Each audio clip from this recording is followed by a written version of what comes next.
Hi students, you're on your last video for SOL G6. In this video, we're going to look at part C, which is proving two triangles congruent with deductive proofs. Here is the section of the SOL that uses a formal two-column proof. So let's see what we've got here. I got a couple examples. They're all created in the drag and drop style of the SOL. The SOL will have a list of options, and you'll be able to click on these options and drag them into place to build the proof. So let's see what we've got here. Zoom in a little, help us see better.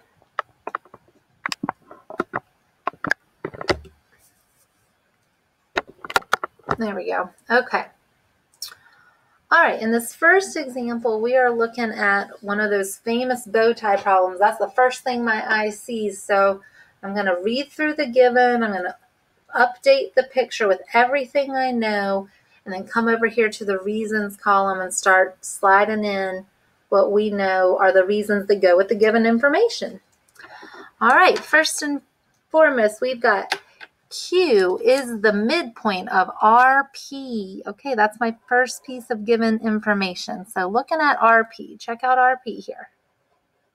If Q is the midpoint, then that means it's right smack dab in the middle. So RQ and QP must be congruent to each other. That's something I know by reading the statement Q is the midpoint. Okay. And the other thing in the given here is that RS is parallel to TP, and they've already given us those parallel signs here. Okay. Well, anytime you have parallel sides happening, you can guarantee yourself some of these angle relationships we learned about in the parallel unit. So something that I've always found helpful is to extend the lines so that I can actually see the parallel lines and the transversals working together. Okay.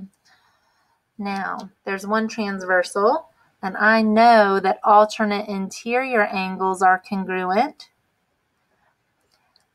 ST is a second transversal. So I've got a second set of alternate interior angles. I'm going to look for those alternate interior angles anytime I can. Okay.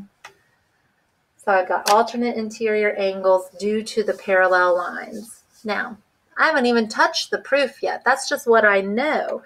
Something else I absolutely know is that vertical angles on these bow tie problems are always going to be congruent to one another. So I've got another set of congruent angles there. So there's no question that this set of triangles is congruent. Now we've just got to read through the proof and see why, how to build the information. Okay, step one. Q is the midpoint of RP. Side RS is congruent to side TP. That is all given information. So I'm definitely going to use that statement one. Now, I've got statement two.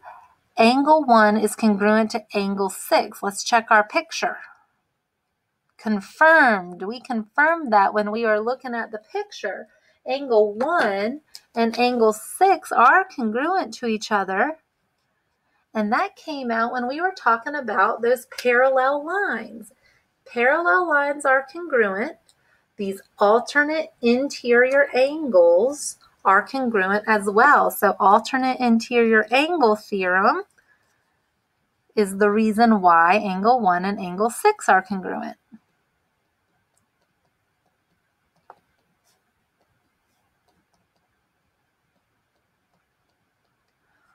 Okay, next in my list here, statement 3 says angle 3 is congruent to angle 4.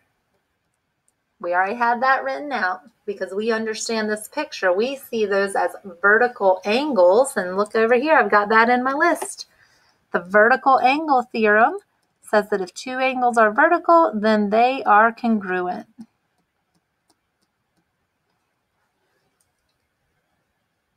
All right, next in the statement column, I've got RQ is congruent to PQ. So those are the sides I've got highlighted. RQ is congruent to PQ. Well, that came from this given piece of information about the midpoint. Q is the midpoint. So check out your options list for the midpoint definition. If Q is the midpoint, then it cuts that side in half, creating two congruent parts.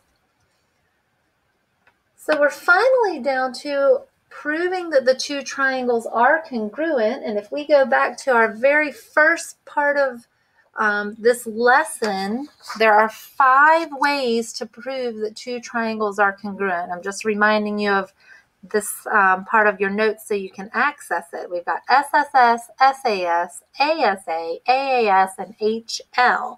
So we're going to have to take a look at our picture, take a look at our proof, and see what is in the proof, okay? So here in the proof, we've got a set of angles congruent, another set of angles congruent, and a set of sides congruent. So 2 angles and a side are either going to be ASA or AAS. The defining feature is where that side is. Is it between the 2 angles or not between the 2 angles? Let's take a look. Highlighting really helps me. This yellow side that we've marked is between the blue side and the pink side. Okay, so that is an included side. This pattern is ASA. Notice that AAS is an option. We are not using that because of the orientation of the picture and where everything is. SAS is an option, but that's kind of a silly option. We didn't even name 2 sets of sides, so that's out. Whew, that's our first proof. These are quite intense at times. Let's move down to the second picture here. Another drag and drop style, a different set of given information, a different picture here. No bow tie. All right, here's what's given. Let's read through and mark it up. Side AB is congruent to side CD. Side AB, side CD. There's congruence there. Another piece of information there. Those sides are also parallel to each other. Okay. I hope we've picked up on something important about parallel sides. If you are told 2 sides are parallel, you need to be looking for some alternate interior angles in your picture. Let's see if we can find them. Stretching out the sides a little helps me. Here's the transversal. Here's the parallel sides. So AD is not part of this, and BC is not part of this. So my alternate interiors are here and here. Okay. So now let's bring it back to the proof. Oh, wait, I see something else we can add in our picture for sure. We can absolutely use the shared side. We know what to do with a shared side. You can mark it congruent to itself. Okay, so now back to the proof here. We've got AB congruent to CD, AB parallel to CD. That is straight from the given. Next, angle BAC is congruent to angle DCA, just as we have already observed. Okay, those are our alternate interior angles. Alternate interior angles. Now be careful here on your drag and drop. Don't read too quickly. You've got alternate exterior. That's out. We're looking for alternate interior. Alternate interior angles are congruent when lines are parallel. Alternate interior angles. That came from this set of given information about the parallel lines. Next, side AC is congruent to itself. Side AC is congruent to itself. It's a shared side. That's called the reflexive property.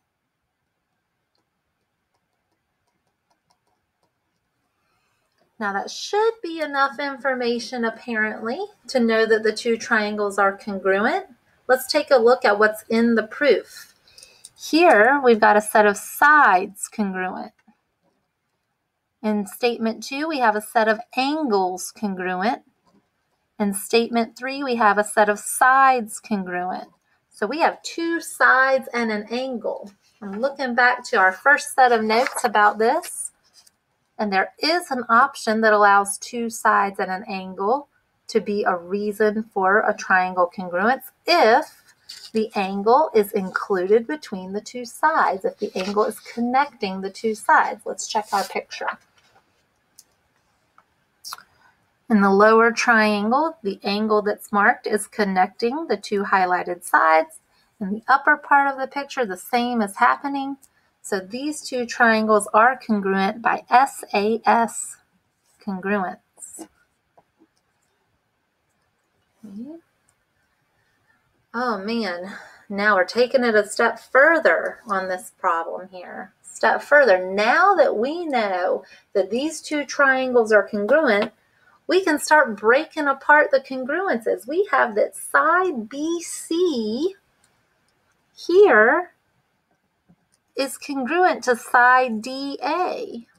Well, logically that makes sense. If the two triangles are congruent, then all of their little parts should be congruent, and they look congruent in the picture, but it's not in the given. It's not in the picture as a given, so it must come from this congruence statement. Side BC and side DA are in the same position. They are corresponding parts. Well, as soon as you state that two triangles are congruent, you can state any of the corresponding parts as a set of congruent parts. That's called CPCTC. The corresponding parts of congruent triangles are congruent. That's a tough one. One final practice to go. This one's a short one. Let's see what we've got here. Nothing written out as the given this time. All the given is in picture form. So check that out. That's the difference in this problem. Here, it seems as AB is congruent to DC.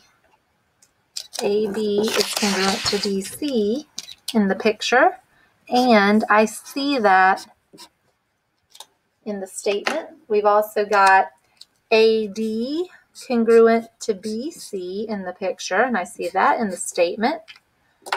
And then just upon inspection of this drawing, I see that shared side again.